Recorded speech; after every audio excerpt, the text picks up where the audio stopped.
Is it time to buy a house? As I report on the housing numbers and trends right now, some of these numbers look awful. So is it time to buy a house right now in the Denver metro area of Colorado? Well, let's take a look and let me tell you why right now might just be the time for you to buy a home if you're thinking about making a move in 2023. Well, let's take a look at the stats for the 7 counties that make up the Denver metro area. And they would be Adams, Arapahoe, Broomfield, Denver, Douglas, Elbert, and Jefferson counties. Let's dive right in. The first number I always like to look at is closed listings, because this one really speaks to the inventory and how the buyers are feeling about the market. So closed listings or sold homes was down 29.2% from January of last year, and down 24.7% from December. Here's what's interesting. They were down a whopping 31.5% when compared to January of 2019 and 2020. So the pre-COVID years, making this the fewest number of closings we've had since 2015. So is this due to a lack of buyer interest, high interest rates, a lack of homes for sale? You think? Leave your comments down below. Meantime, let's keep looking at these numbers. Or under contract homes decreased 9.1% from January of last year, but were up 49% from December's records low. Pendings are down 19.6% when compared to 2019 and 2020 numbers. New listings or homes for sale were also down 18.6% when compared to January of last year. However, it was a 68% increase from December's record lows. And new listings are down 38% in January when compared to our 2019-2020 average. Now, this seems to be a trend we're going to have to keep our eyes on. This lack of listings, this lack of inventory of homes for sale, which obviously then means less homes under contract and less homes closed. However, we do notice that with these numbers that December was probably a lull or a real low point in our market due to the holidays and the higher interest rates. As we can see now from the January numbers and moving into February with lower interest rates, buyers and sellers are starting to come back out. But will it be enough for the 2 very large groups that are in our buying pool right now, our millennials and our baby boomers? Are we going to see a surge of listings start to come on the market? Or do you think sellers will stay put due to refinance lower rates and a lack of inventory for sale? What do you think? Drop your comment down below while we keep looking at the numbers. Now, the median days in the market was 35 days. Wow, that's up a whopping 30 days from January of last year, but only up 9 days from January 2019 and 2020 averages. The average close price in January was $616,752, an increase of 2.8% from January of last year,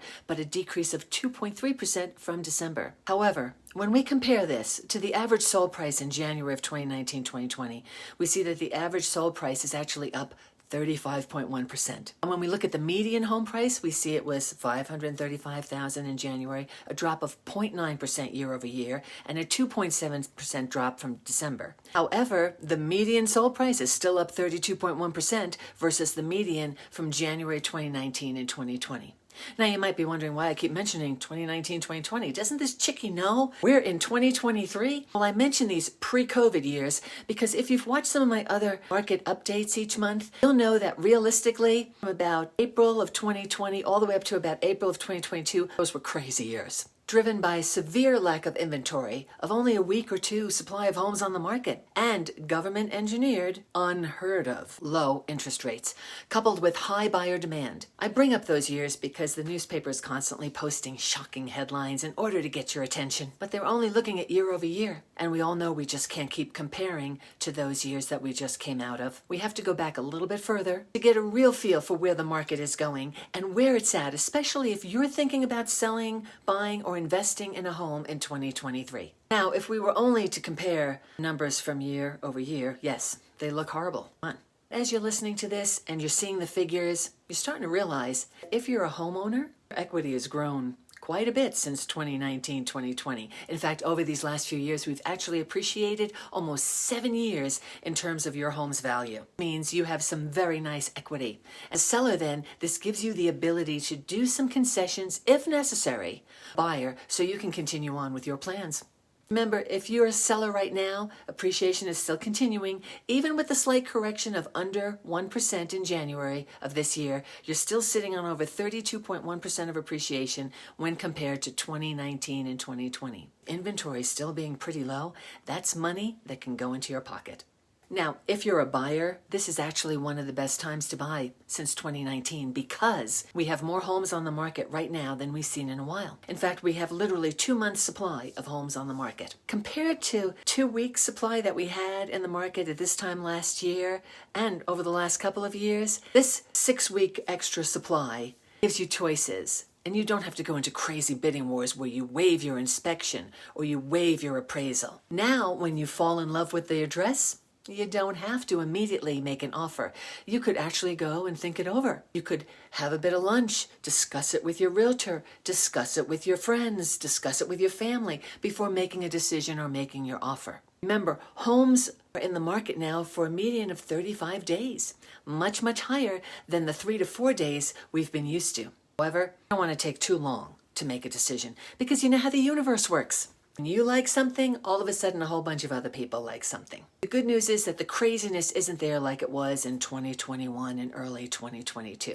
And we know it's not as crazy because the average close to original list price ratio was 94.5%, down from the 101.5% of last January. In January of 2019-2020, the average close to original list price ratio was 96.9%. So our current 94.5% realistically means that homes are selling for a 2% bigger discount today than they were at this time in 2019 and 2020. A lot of the increase in inventory and the adjustment in prices that we've seen over the last month is most likely due to low buyer demand that we had throughout December all the way up to Martin Luther King holiday in January. So if you're a seller or thinking about selling this year, you really want to price your home correctly and have a strategic marketing plan and possibly be prepared to give some concessions depending upon your property. And if you're a buyer, this may be your time to really look around and choose a home and negotiate with the seller the terms and timing that would work for you because you haven't been able to do that